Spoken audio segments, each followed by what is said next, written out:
Retrouvez Smart Bourse avec eToro, leader mondial des plateformes de trading social.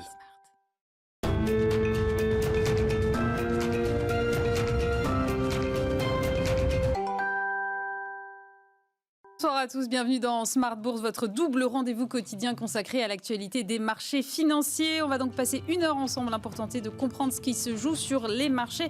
On a un CAC 40 qui a préservé les 6000 points aujourd'hui, qui progresse bien même, alors que la tendance est un petit peu moins positive du côté de Wall Street.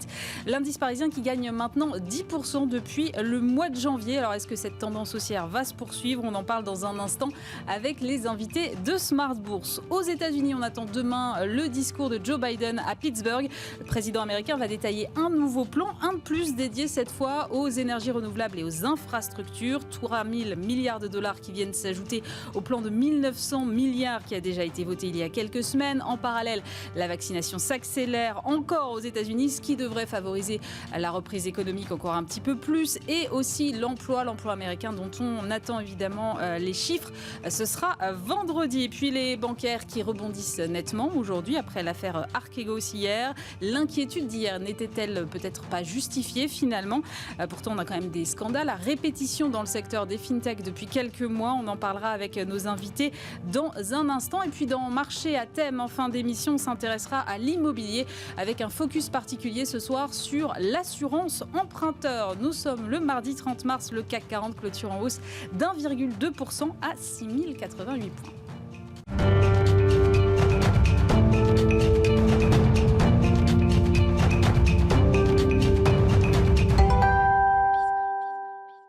On fait le bilan de la journée à la Bourse de Paris avec Eva Bensaadi qui est depuis la salle des marchés de Bourse Direct. Clôture dans le vert ce soir pour le CAC 40 après une journée intégralement passée en hausse. L'indice parisien termine sa journée à plus 1,21% pour s'établir à 6088 points. L'optimisme sur la reprise économique mondiale l'a donc emporté aujourd'hui sur les craintes sanitaires. En Europe, les investisseurs sont cependant restés prudents, notamment en France, où le pic du nombre de malades en réanimation de la deuxième vague a été franchi et où les décisions gouvernementales sur de nouvelles mesures de restriction continue.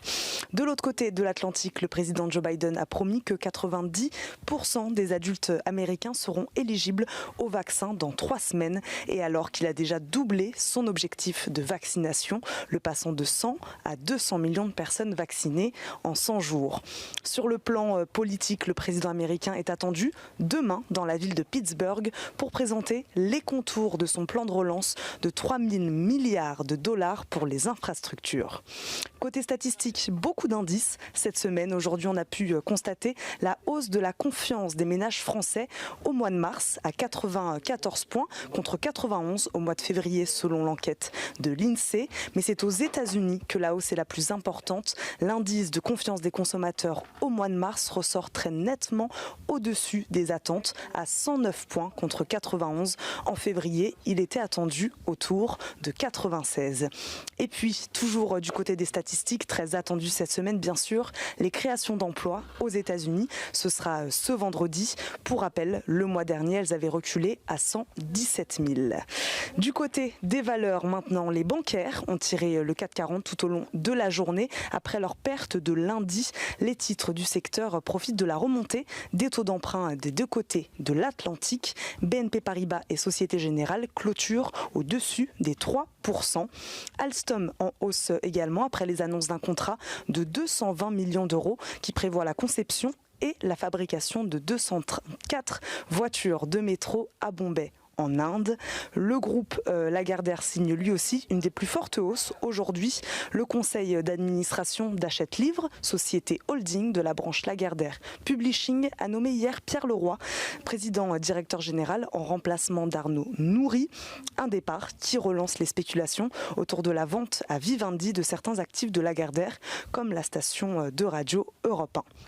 Vinci et le groupe de construction espagnol ACS Industrial seraient arrivés à un accord final sur le prix et le mode de paiement après 6 mois de négociations selon la presse espagnole. ACS devrait réunir son conseil d'administration pour approuver la vente de Cobra à Vinci. Le prix de vente serait de 5,2 milliards d'euros. Et enfin, ArcelorMittal qui a annoncé son intention d'investir entre 1 et 1,5 milliard d'euros sur ses sites allemands pour accélérer la réduction de leurs émissions de gaz à effet de serre.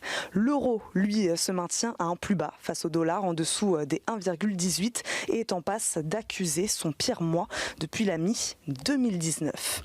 Demain, les investisseurs s'intéresseront en matinée aux résultats provisoires de l'inflation en France en mars, aux dépenses de consommation des ménages français en février et au chômage en Allemagne au mois de mars.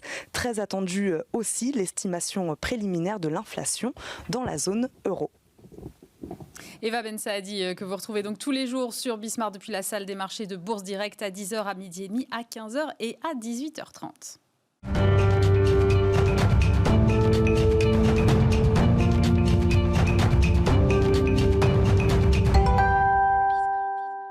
Et dans Planète Marché, ce soir, j'ai le plaisir d'accueillir Delphine Di Pisio-Tiger. Bonjour. Bonjour. Vous êtes directeur général de CA Indo-Suez. Valérie Gastaldi, bonjour. Bonjour. Vous êtes stratégiste chez Day by Day. Et Gilles Bazissière, bonjour. Bonjour. Ali. Vous êtes président d'Equity GPS. Alors, on a un CAC 40, Eva le disait, qui signe sa 5e séance de hausse consécutive.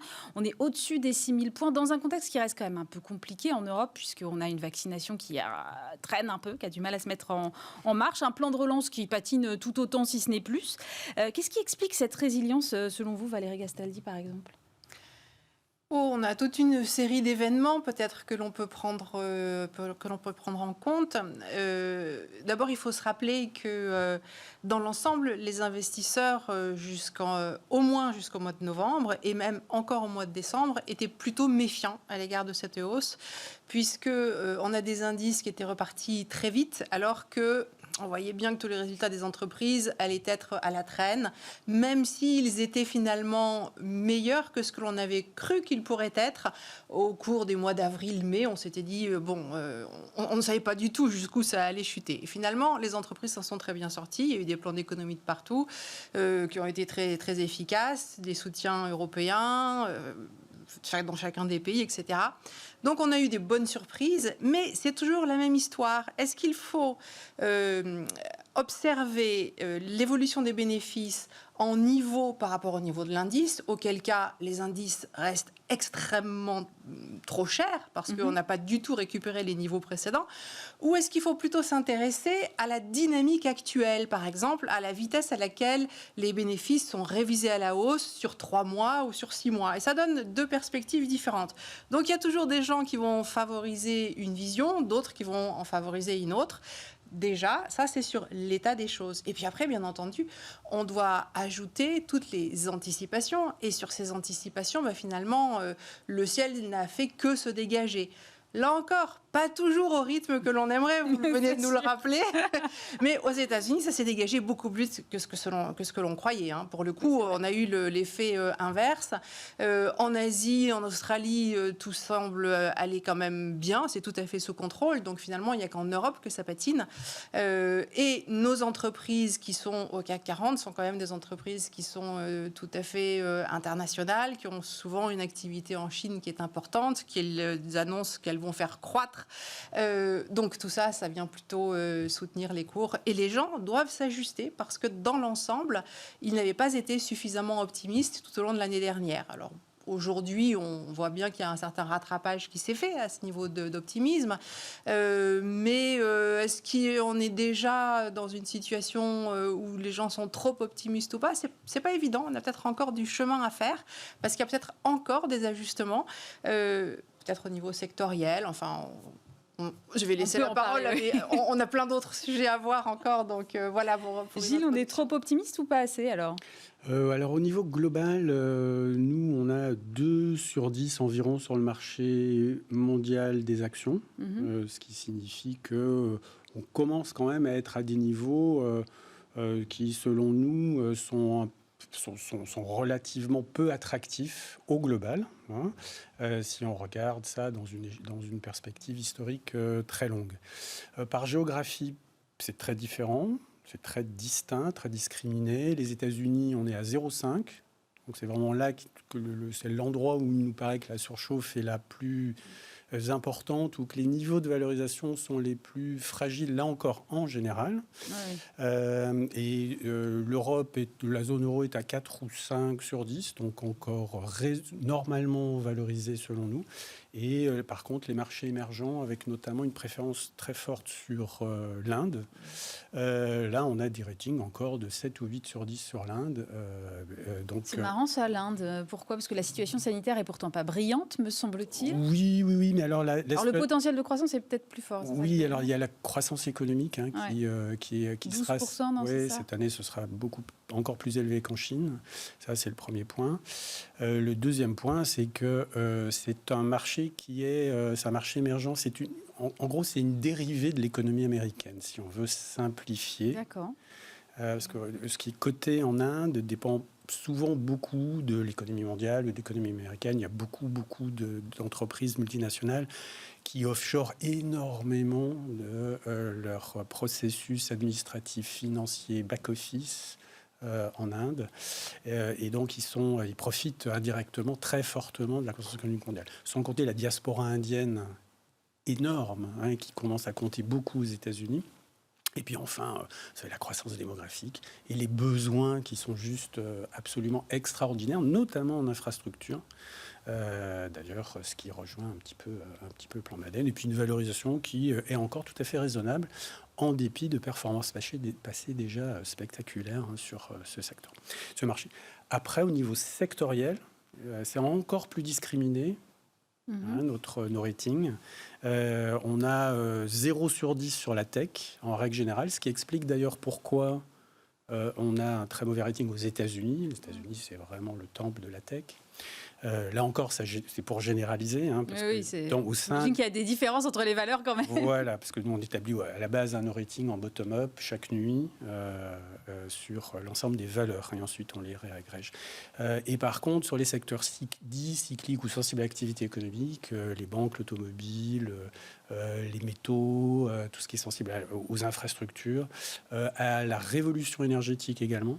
Là, on a des avis très, très positifs encore et on pense que les investisseurs vont être surpris et que certaines sociétés vont voir des niveaux d'activité qu'elles n'ont jamais vus depuis des dizaines et des décennies et des décennies.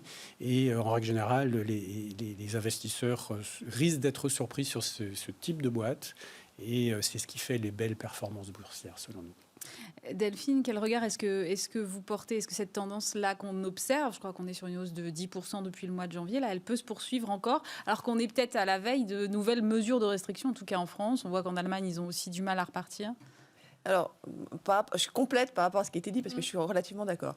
Sur la partie européenne, il y a encore du potentiel. Déjà parce que ça a été plutôt tiré par des données microéconomiques, donc des entreprises qui ont publié étaient plutôt meilleures que prévu, et la dynamique est plutôt bonne. Par contre, on n'a pas encore réellement cette dynamique de révision à la hausse sur la partie macro. On était notamment à cause de ces problématiques on s'en sort pas pour l'instant, enfin on a l'impression de ne pas s'en sortir, de ces confinements et le vaccin qui avance pas. Mais malgré tout, ça avance. Il y a quand même une accélération qui est en train de se faire sur le vaccin en Europe et probablement qu'on aura des révisions plutôt positives sur la partie macro très rapidement au final, et peut-être plus rapidement que prévu.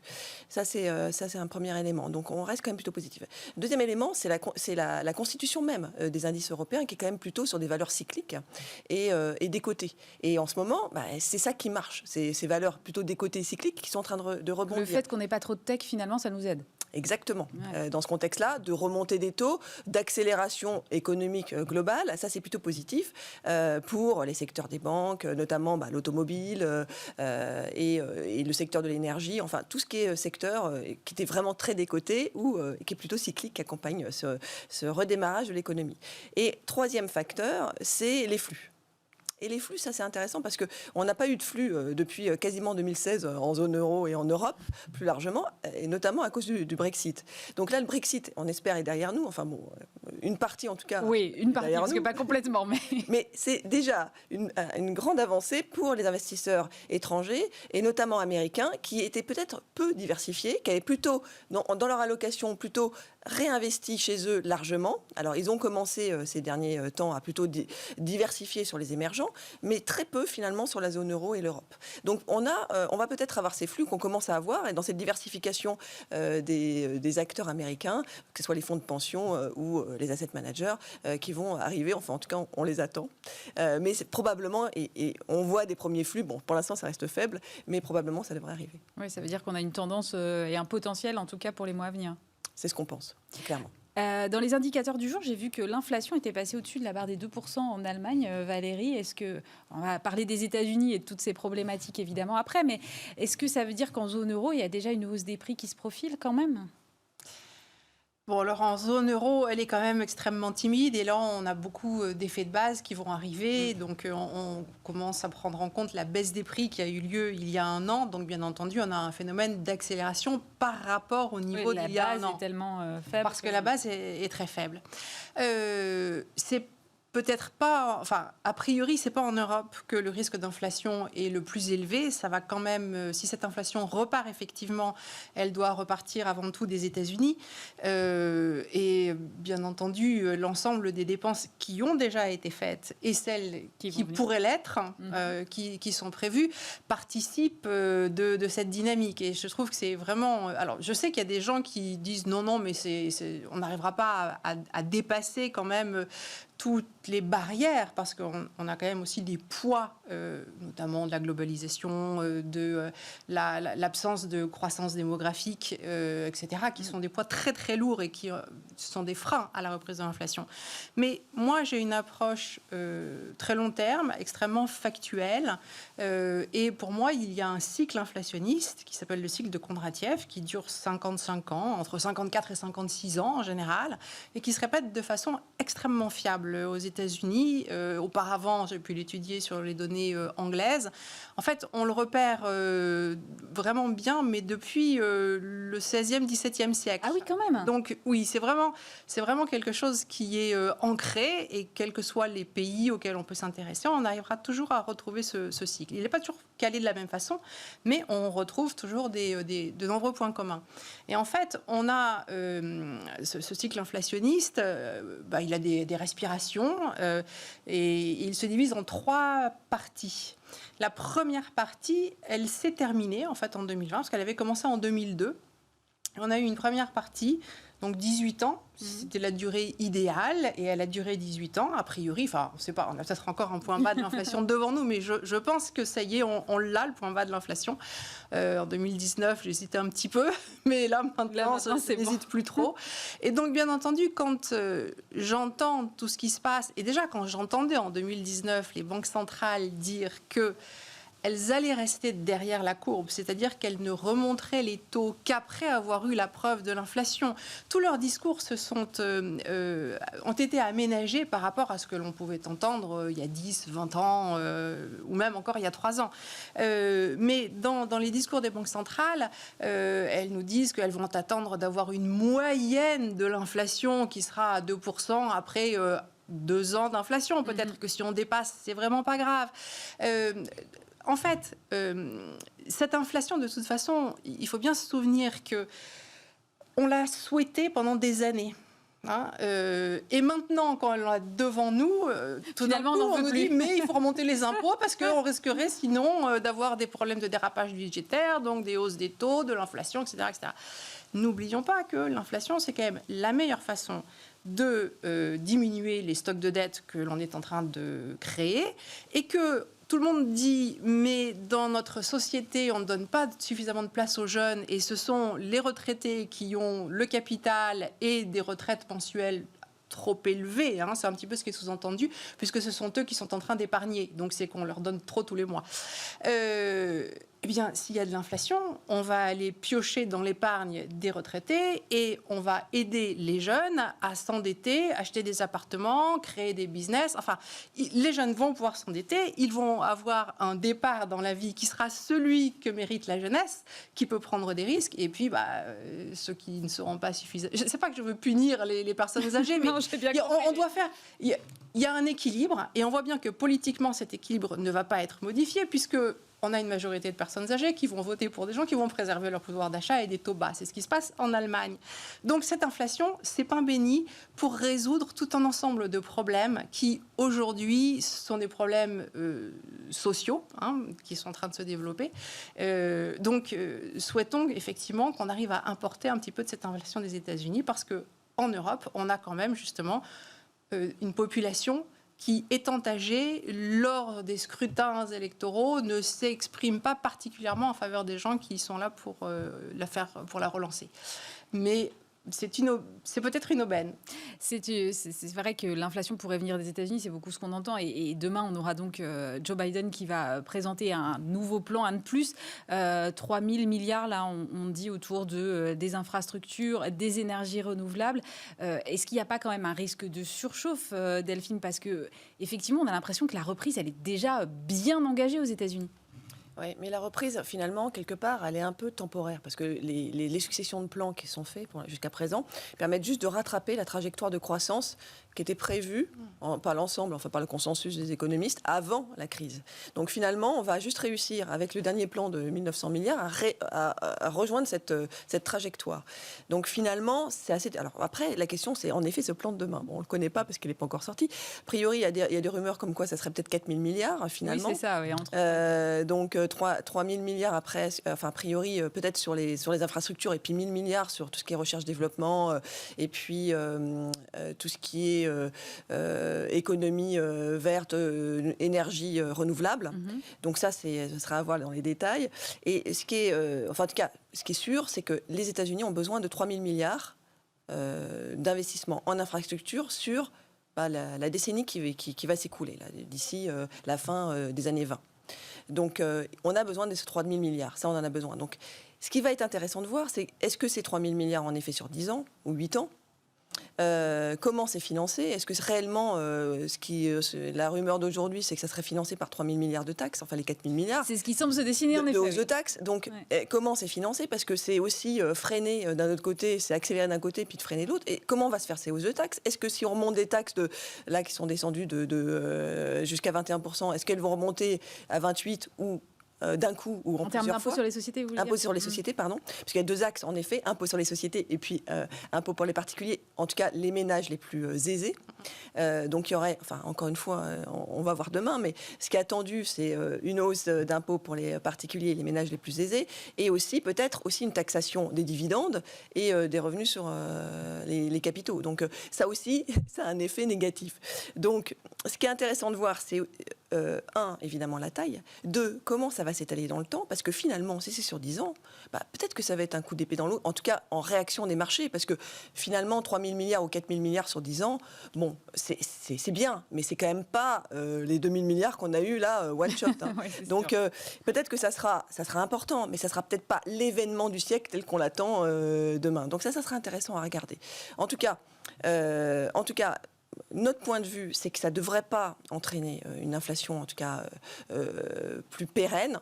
Si on voit une inflation, et je rejoins ce que vous disiez, c'est peut-être plus à long terme, mais pas tout de suite. En tout cas, cette année, il peut y avoir une accélération, en tout cas une anticipation des marchés sur une accélération de l'inflation, mais qui devrait revenir, parce que les marchés vont toujours tester, plus loin. Là, aujourd'hui, le niveau de 2% sur les taux de 10 ans américains, c'est un peu le taux absolu. On se dit, si ça le casse, ça va être la bérésina sur les actions. On est encore en dessous, on est à 1,75, c'est ça? Voilà. Ouais. Probablement qu'on va les casser, parce que le marché va toujours tester plus loin.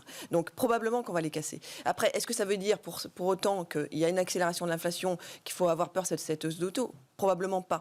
Donc, c'est ça c'est notre vue. En tout cas, il y aura forcément des excès le marché va tester des excès. Par contre, ça va revenir et on ne pense pas à ce stade, enfin on verra demain, mais s'il y a des surprises, qu'il y ait des risques d'inflation très forts à très court terme. Voilà. En tout cas, ça peut peut-être jouer sur le marché quand même des matières premières, Gilles, non? Parce qu'on a déjà pas mal de matières premières qui sont en nette hausse là en ce moment. Est-ce que ça peut accentuer ce phénomène-là? Sans doute, parce que l'inflation est un facteur, enfin on la mesure de façon générale et générique. D'ailleurs, les types de mesures et le panier de la ménagère entre guillemets ou de l'homme au foyer entre guillemets sont contestables et contestés d'ailleurs en termes d'instruments de mesure. Mais c'est une vision un peu générale et générique. Si on regarde de façon plus particulière et en termes sectoriels, valeur par valeur, et ce qui intéresse ou ce qui a une incidence sur l'évolution ultérieure du cours des actions, ce qui est important, c'est de voir en fait où est le pricing power et où les entreprises peuvent capturer ou souffrir de ces hausses de prix qui peuvent être parfois, ou baisses de prix, qui peuvent être parfois très brutales. Ainsi, dans l'immobilier, les baisses de prix sont brutales en ce moment. Les loyers pour de l'immobilier commercial partout dans le monde, pour des raisons évidentes, sont en baisse et il est difficile d'imaginer que ça rebondisse très rapidement. Par ailleurs, par contre, il y a beaucoup pas seulement de matières premières, qui sont sur lesquelles la demande excède de beaucoup l'offre, mais il y a également des services ou des produits industriels intermédiaires. Quel type de service, par exemple ? Vous avez des services à la personne, en particulier dans le domaine de la santé. Ah oui, dans le domaine de l'éducation, bien sûr, qui sont en forte demande, ou alors des biens industriels intermédiaires, l'économie des batteries dans le monde. Oui. Il y a Tesla là aujourd'hui qui a dit finalement on va prendre du retard sur un certain nombre de modèles parce que justement on n'arrive pas à avoir. Voilà, c'est intéressant et c'est une des raisons pour lesquelles ce que vous venez d'évoquer se transmet dans les perspectives, dans le rythme de révision des perspectives de performance économique et financière de Tesla à horizon court terme. Et comme par ailleurs le titre est en valorisation extrêmement chère, c'est la raison pour laquelle on a un rating equity GPS très faible, très mauvais sur Tesla depuis maintenant 6 mois. À l'inverse, dans le même secteur apparemment, sur Volkswagen ou Stellantis, mais Volkswagen est particulièrement intéressant. Là, on a des ratings très très bons, car le titre a été très pénalisé par des tas de choses, dont le scandale du diesel. Ils se sont traînés un certain temps, en effet. Voilà, et comme General Motors d'ailleurs, récemment, je dirais, publié ou communiqué sur un renversement total de sa cutie et le fait qu'il devenait tout électrique à horizon très court terme. Après, tout est dans la réalisation du plan en temps et en heure aussi, parce que le plan est en effet très ambitieux, mais... Vous avez raison, mais les sceptiques, pour être sceptique, il faudra attendre 5 ans, 6 ans ou 7 ans pour apprécier si Volkswagen n'arrive pas à son plan ambitieux. Par contre, tous les neutres ou les optimistes ou les réalistes qui auraient jugé correctement de l'évolution ultérieure, eux, par contre, ils sont obligés d'apprécier le fait que l'entreprise et son management... au lieu de détourner leur intention, de faire la politique de l'autruche, de rester sur une vieille technologie et de risquer d'être complètement sorti du marché à horizon très court terme, embrasse l'électrique, point. Et il n'y a pas d'autre option de toute façon pour les constructeurs automobiles. Et ne laisse plus à Tesla la niche et la voie libre qu'ils avaient avant. Et donc, la concurrence pour les véhicules électriques va augmenter. Tous les constructeurs fabriquent de très très bons véhicules électriques. Il n'y a pas que Tesla dans le monde. Et tous les constructeurs automobiles rêvent de valorisation médiane entre la leur actuelle et celle de Tesla. Donc ce que je veux dire par là, c'est que la rareté boursière de Tesla est un phénomène qui est derrière nous également et qui va puissamment, à notre avis, contribuer à un re-rating, notamment de Volkswagen, mais aussi de beaucoup d'autres entreprises automobiles, aux dépens, boursièrement, des Tesla ou autres start-up qui entrent sur le marché dans le domaine des véhicules électriques à des niveaux de valorisation absolument stratosphériques. On parlait des taux avec Delphine il y a un instant. Valérie, est-ce que une remontée des taux, ça peut détourner les investisseurs du marché action pour aller plutôt vers le marché obligataire ? Oui, bien entendu qu'il y a des gens qui vont être attirés par des rendements quand on va approcher de 2% aux États-Unis. Étant donné que c'est l'objectif d'inflation, c'est beaucoup mieux que ce que l'on pouvait avoir depuis plusieurs années. Donc oui, ça risque de détourner un petit peu les gens. Quand on regarde historiquement à long terme, les périodes de hausse des taux ne sont pas des périodes au cours desquelles les actions baissent de façon continue. D'abord, quand les taux remontent, on a une hausse de la volatilité, parce qu'en fait, la volatilité, c'est une façon d'actualiser le futur d'une action. Donc, quand l'environnement de taux augmente, la volatilité augmente en parallèle. Et puis, on a de temps en temps des mauvaises surprises. Donc, il faut avoir un meilleur timing. Il faut être un petit peu plus agile pour sortir du marché et repérer les moments où c'est vraiment beaucoup trop cher pour pouvoir racheter un petit peu plus bas. Donc ça demande une capacité supplémentaire. Mais cela dit, ça n'empêchera pas les actions de monter. En fait, l'inflation s'applique aussi au prix des actions. Oui, c'est vrai. Oui. Donc, c'est plutôt bon pour le marché des actions, sachant qu'on aura un petit peu plus d'accidents et un petit peu plus de volatilité auxquelles il faudra faire attention. La volatilité, Delphine, c'est un des scénarios sur lesquels vous travaillez, un retour d'une plus grande volatilité ? Oui, bien sûr.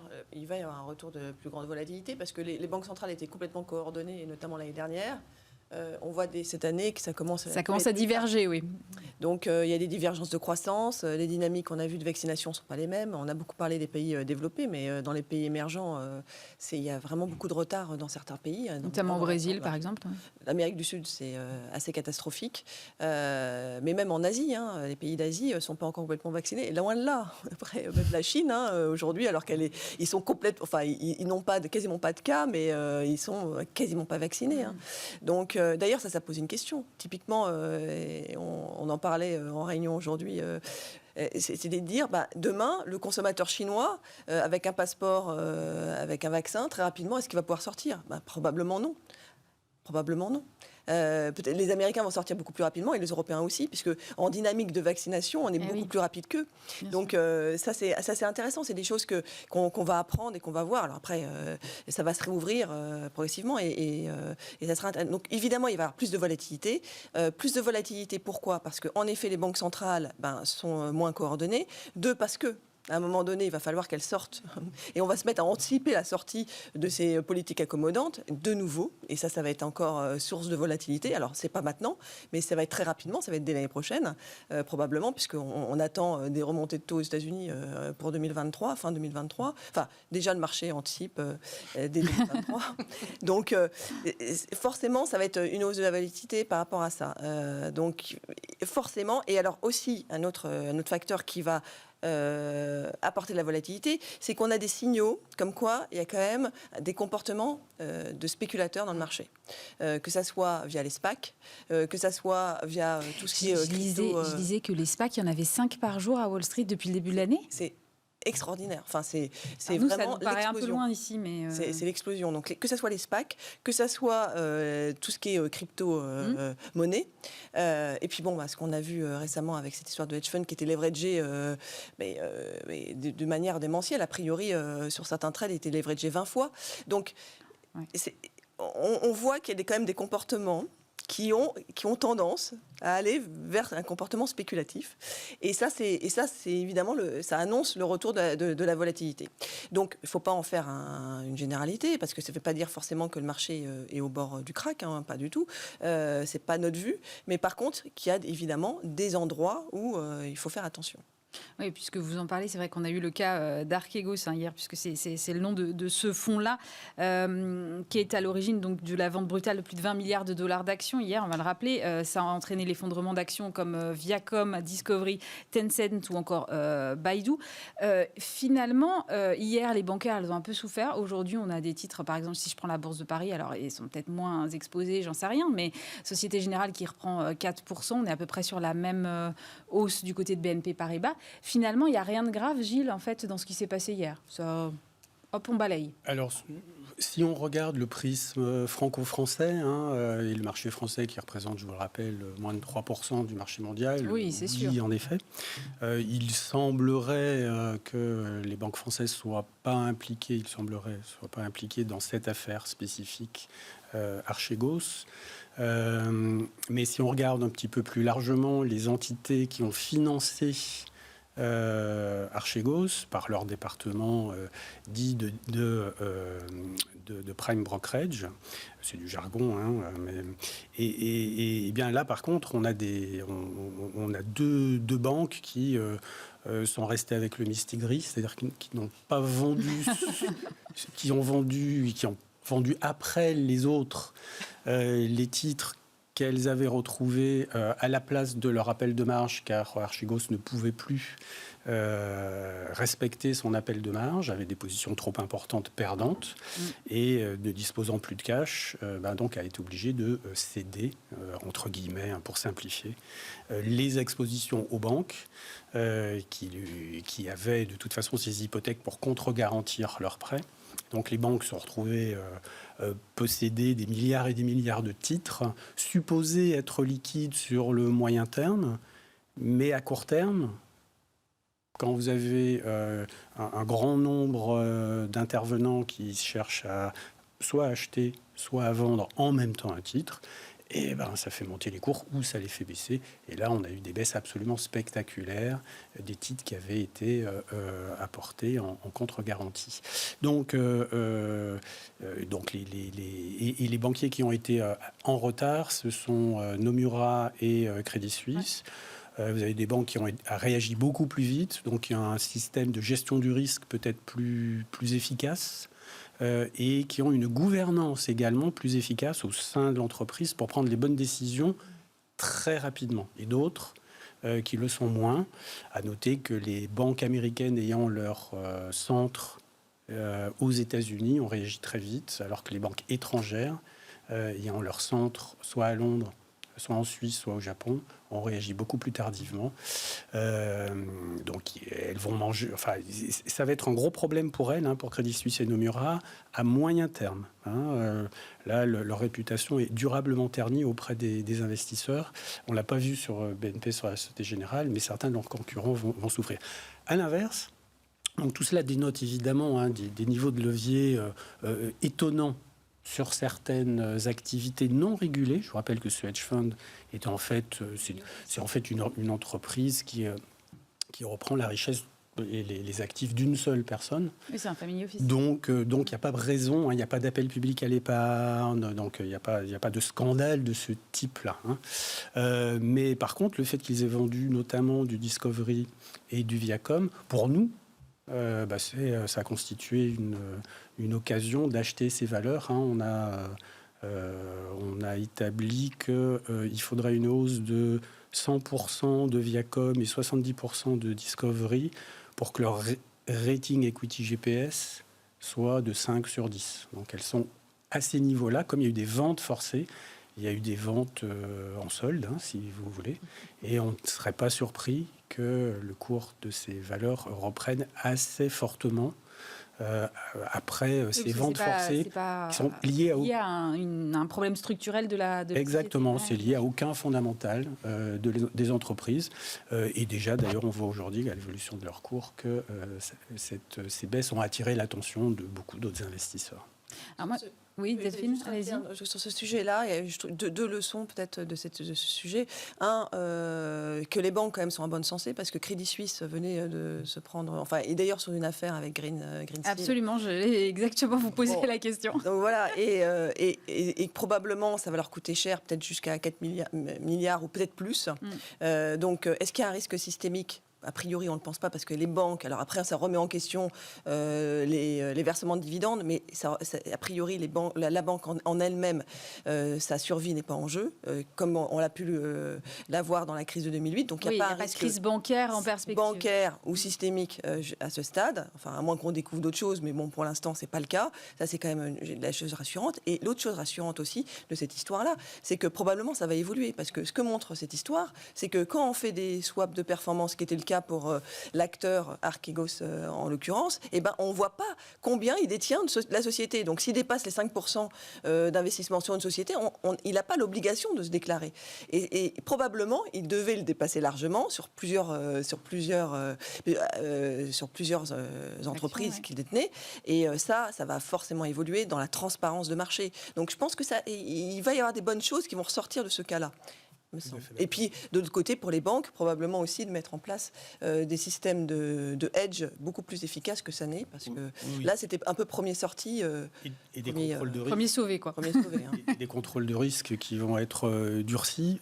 Et pour les principaux intéressés, sans doute à des coûts très importants, supplémentaires, dans ce domaine-là, dans le domaine du risk management en interne, parce que pour les actionnaires, c'est juste intolérable.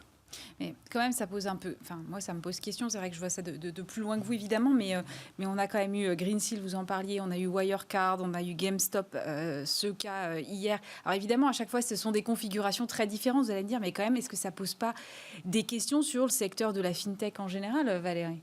Parce que, il y a des choses qui sont visiblement pas très bien régulées, comme dirait Delphine. Déjà, si on prend la FinTech, c'est un secteur qui est récent. Donc on ne pouvait pas en parler il y a 10 ans, ça n'existait pas. C'est un secteur qui a fait beaucoup parler de lui, qui a beaucoup cru. Tous les brokers en ligne, etc., ont eu beaucoup de succès. Ils collectent beaucoup d'argent quand ils proposent de l'épargne, etc. Donc c'est aussi un mouvement assez général d'avoir des nouvelles sur les secteurs qui inquiètent, qui intriguent et qui inquiètent et qui ne sont pas forcément encore très bien compris. Donc, mais on a eu plein de mauvaises nouvelles, mais de mauvaises nouvelles, de nouvelles de chutes de cours très violentes. C'est ça. Voilà. Mais à chaque fois, ça a quand même été pour des raisons très différentes. Moi, je trouve que là, l'affaire d'Archegos, ça fait plus penser à des problèmes de contrôle de risque malmenés dans les banques, et que après Société Générale, qui était pourtant en interne, etc. C'est toujours étonnant de voir que les banques ont autant de mal, a priori, à communiquer entre leur département de prime brokerage, c'est-à-dire ceux qui mettent à disposition des fonds d'illiquidité, qui leur donnent des autorisations de traiter, en gros, et qui surveillent leurs engagements, et d'un autre côté, les banques qu'on appelle les CIB, et qui, elles, concluent les accords d'échange de performance. Ces swaps, ils sont faits dans les CIB, et apparemment, il n'y a pas trop de communication entre les deux. Et voilà, donc d'où On les a séparés exprès, pour pas qu'ils communiquent. Oui, mais on voit le revers de la médaille. Oui, donc c'est vrai que ça appelle vraiment à plus de régulation. Bon, mais on a toujours eu des scandales en bourse. Ça revient. Quand la bourse est haute, il y en a plus. Parce que, bien entendu, ce sont des moments où les gens spéculent plus. Quand la bourse est très basse, en fait, il y a très peu de spéculation. Les gens ne vont pas en bourse. Et plus la bourse monte, et plus on a de spéculation. Ça, c'est l'histoire de l'homme et de la bourse. C'est vrai qu'on a vu un appétit, en tout cas renouvelé, je pense, de la part des particuliers pour la bourse. Comment est-ce que vous regardez ça, vous, Delphine? Et alors, juste, je voulais finir là-dessus aussi, sur le contrôle des risques, parce que malgré tout, c'est quand même pas toutes les banques, c'est que quelques banques, et notamment sur Crédit Suisse. Sur les deux affaires, c'est quand même aussi un contrôle des risques qui était quand même plus que limite, sur les Greensill et Archegos. Et c'est pourtant pas une petite banque. C'est pas une petite banque, mais donc y a, là, pour le coup, quand on regarde quand même le détail, sur Greensill, de vendre des produits, ils vendaient 10 milliards de produits qui étaient finalement la conséquence de cet affacturage inversé. Eh bien, ça c'était... bref, ils ont quand même pas complètement bien ficelé le produit... ce qui nous apparaît aujourd'hui. Donc l'appétit pour la bourse, je pense que là où c'est extraordinaire, c'est aux États-Unis, on le voit largement, avec les chèques qui sont dépensés sur la bourse. Alors après, il faut faire attention, parce que ce qu'on a vu d'ailleurs ce début d'année, avec un événement aussi là qui faisait appel aussi à la spéculation, mais dans l'autre sens, parce que c'est les petits porteurs qui venaient à la rescousse, des ventes à découvert, des ventes à découvert, c'est que malgré tout, le confinement doit jouer, et c'est ce qu'on a vu aussi aux États-Unis, parce qu'il y a ce côté spéculation qu'on a au casino ou ailleurs, mais principalement peut-être au casino, qu'on ne peut pas faire. Et donc, on a trouvé, enfin, en tout cas, les Américains ont trouvé un moyen de le faire, c'était d'investir en bourse. Donc, et pour une grande partie d'entre eux. Donc ça, c'est pas... Probablement peut-être pas quelque chose qui va rester avec la réouverture, parce que probablement il va y avoir de nouveau... On pourra retourner au casino, c'est ça que vous êtes en train de me dire. Voilà. On va pouvoir retourner au casino et puis on va pouvoir diversifier en tout cas son jeu, entre guillemets, parce que malgré tout, la bourse n'est pas là pour jouer. C'est quand même de l'investissement à long terme. Bien sûr, avec tous les risques que ça comporte. Avec tous les risques. Donc, et c'est plutôt sain. Enfin, il ne faut pas que ça devienne de la spéculation, parce que de toute façon, sinon on va vraiment dans le mur. Donc la bourse est là pour vraiment financer les entreprises. Si on détourne ça à un moment donné, ça ne va pas être forcément bon. Donc probablement que ça, c'est plutôt court terme. Mais ce qu'on espère, c'est que cet appétit, malgré tout, il révèle quand même quelque chose auprès des particuliers plus durable, et puis peut-être qu'il s'intéresse aussi à plus, mais c'est déjà le cas aux États-Unis sur leurs fonds de pension, etc. Mais surtout qu'il y a un réveil en Europe et en France, parce qu'aujourd'hui, il n'y a pas un intérêt extraordinaire jusqu'à présent des particuliers pour la bourse, qui est, depuis finalement les années 2000, ça a été vraiment la rupture des particuliers avec la bourse. Alors, en 2008, pour ceux qui étaient un peu repartis, ça a été complètement la fin. Et c'est dommage, parce qu'il faut ce retour des particuliers qui reviennent, malgré tout, parce qu'on a revu des particuliers revenir en Europe et en France, mais évidemment de moindre mesure, parce qu'on n'a pas les chèques. Oui, c'est sûr, mais on a quand même plus de 200 milliards de surplus d'épargne qui dorment, donc ça pourrait aussi être un levier. Merci beaucoup. Merci beaucoup. Delphine Di Pisio-Tiger, directeur général de CA Indo-Suez, Valérie Gastaldi, stratégiste chez Day by Day, et Gilles Bazissire, président d'Equity GPS. On marque une pause, on se retrouve juste après. On va parler d'immobilier et plus précisément d'assurance emprunteur.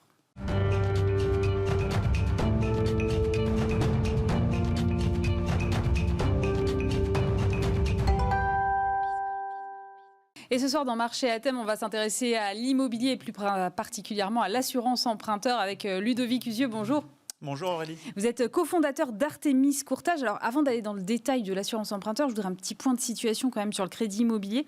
Est-ce que les mouvements de taux qu'on a eus, finalement, en lien avec les anticipations d'inflation, ont eu jusque-là des répercussions sur les taux des crédits immobiliers ? Quasiment aucune. Le recul est faible. Ça fait quelques semaines que les marchés obligataires se sont appréciés. On navigue depuis quelques semaines aux alentours de 0%, moins 0,06 en clôture aujourd'hui sur l'OAT 10 ans, qui est un peu le driver des taux, des crédits immobiliers sur à peu près toutes les maturités. Pas d'effet, pas de conséquences à date. Quelques banques qui nous ont demandé d'accélérer les process de complétude des pièces ou de ne pas sortir des délais d'acceptation d'offres pour pouvoir préserver les taux. Mais les barèmes qui nous ont été communiqués jusqu'à maintenant ne reflètent pas cette hausse sur les marchés obligataires. On a quelques banques qui ont réagi, mais vraiment des petites tendances, des barèmes à la hausse de 0,05, 0,10, qui sont plus des ajustements qu'une vraie tendance. Donc jusqu'à maintenant, à date, pas de mouvement de hausse. Et sur la durée, on est comment là en ce moment ? Ça continue d'augmenter sur la durée des crédits ou... La durée d'emprunt des crédits moyenne est quasiment à 20 ans maintenant en moyenne, ce qui est une durée quasi record, dans une période en revanche de taux historiquement bas, et on navigue toujours autour de 1%, toute durée confondue, avec en moyenne des taux fixes qui sont un peu plus de 1% sur les durées supérieures à 20 ans, et qui sont en deçà de 1%, 20 ans compris, pour aller jusqu'à 0,40, 0,50 si on emprunte sur une durée de 10 ans, par exemple. Alors, si on a des taux toujours historiquement bas, finalement, ce qui peut coûter cher, c'est l'assurance emprunteur. C'est le vrai sujet du moment, c'est-à-dire que le poids de l'assurance emprunteur dans le coût total du crédit, par conséquence, est fortement apprécié, fortement augmenté. Quand on est dans un contexte de taux bas comme ça, la part de l'assurance emprunteur prend beaucoup de place dans le coût total du crédit, et c'est vraiment un point de vigilance. Quand on dit ça prend beaucoup de place, ça veut dire que ça peut aller jusqu'à combien du crédit ? Ça peut aller jusqu'à la moitié du coût total du crédit représenté par cette assurance emprunteur, selon la maturité sur laquelle on va emprunter. Si on emprunte sur une durée un peu longue parce qu'on est primo-accédant, jeune emprunteur, ou à contrario qu'on est sur des durées plus mesurées, 15-20 ans, mais qu'on a un peu avancé dans l'âge et qu'on emprunte aux alentours de 50 ans, on peut se retrouver avec aujourd'hui ce contexte de taux de crédit, de taux de crédit qui sont bas et d'assurance emprunteur qui par définition ne bougent pas, on peut se retrouver avec un curseur qui nous met à 50-50 entre la part de l'assurance emprunteur et la part des intérêts du crédit à proprement parler. Donc il faut vraiment faire attention à négocier, à prendre du temps pour négocier à la fois le crédit mais aussi l'assurance emprunteur. Et ça se négocie bien ça, l'assurance emprunteur ?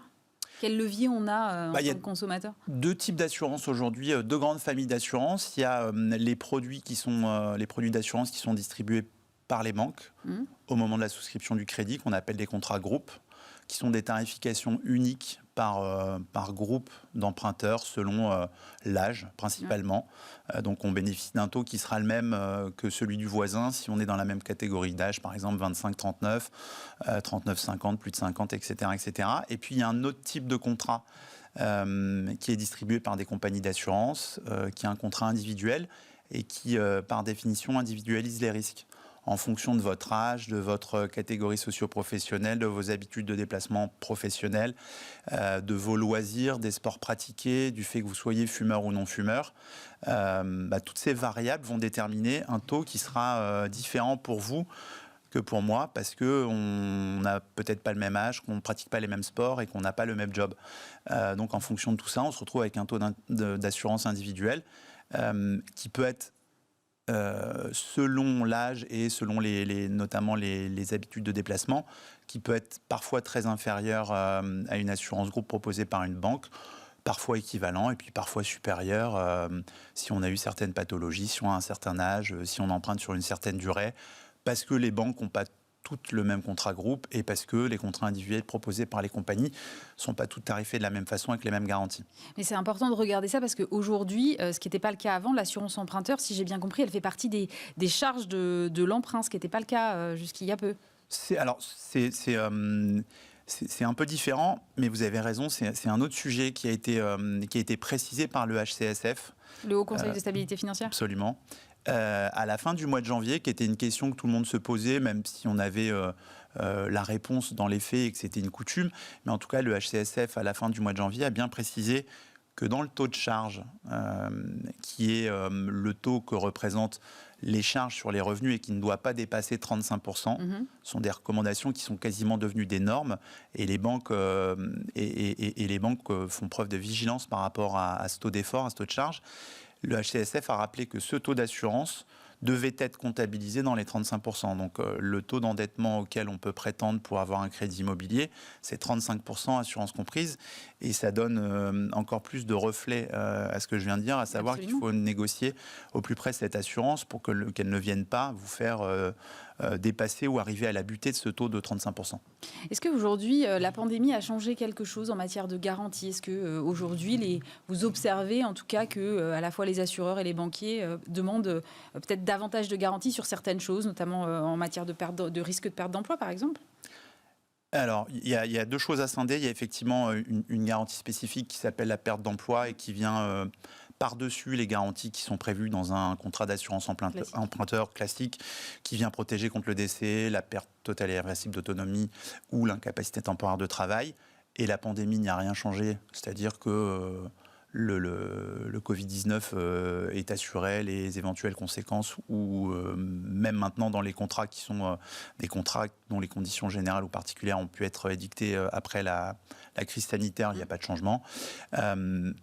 En revanche, certaines banques peuvent proposer, sans vraiment l'imposer, mais parce que la situation est celle qu'elle est et qu'il y a des périodes de chômage partiel dans certains segments d'activité, certaines banques proposent, en même temps qu'elles donnent un accord de principe sur un crédit ou qu'elles proposent une tarification d'assurance, elles proposent ce produit en expliquant que s'il y a perte d'emploi après une période de carence, le crédit pourra être assuré sur une période de 12, 18, 24 mois selon les contrats, et que ça peut être effectivement une béquille dans une période un peu compliquée d'éventuel chômage. Ça ne fonctionne pas pour le chômage partiel, ça fonctionne pour le chômage entre guillemets à taux plein et après licenciement. C'est une garantie qui est un peu spécifique. D'accord. Est-ce qu'on peut changer d'assurance emprunteur maintenant à date anniversaire ? C'est valable tout au long du crédit ? C'est toujours Il n'y a pas de timing pour négocier son assurance emprunteur ou il y a des moments qui sont quand même plus avantageux que d'autres? Alors, il y a surtout 2 périodes qui sont offertes par les différentes couches de législation qu'on a eues depuis 2010, Lagarde, Hamon, Sapin, Bourquin.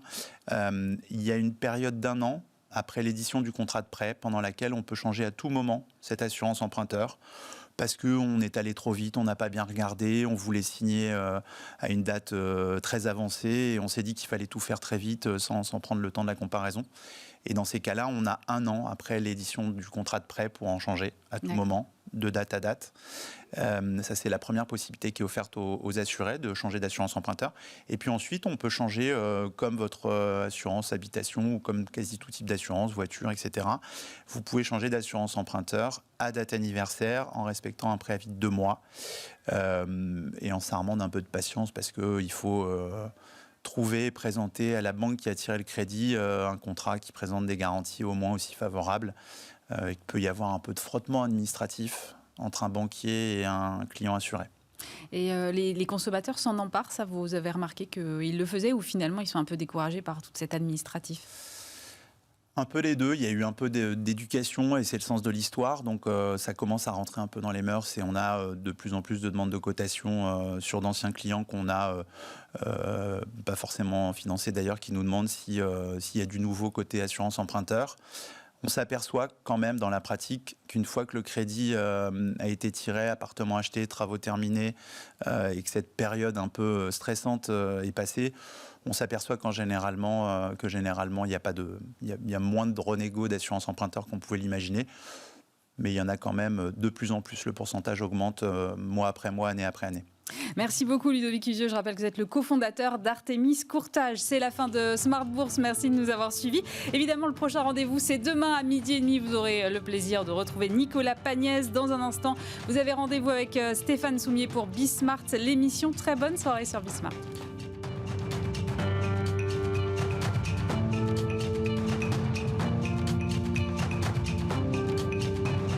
C'était Smart Bourse avec eToro, leader mondial des plateformes de trading social.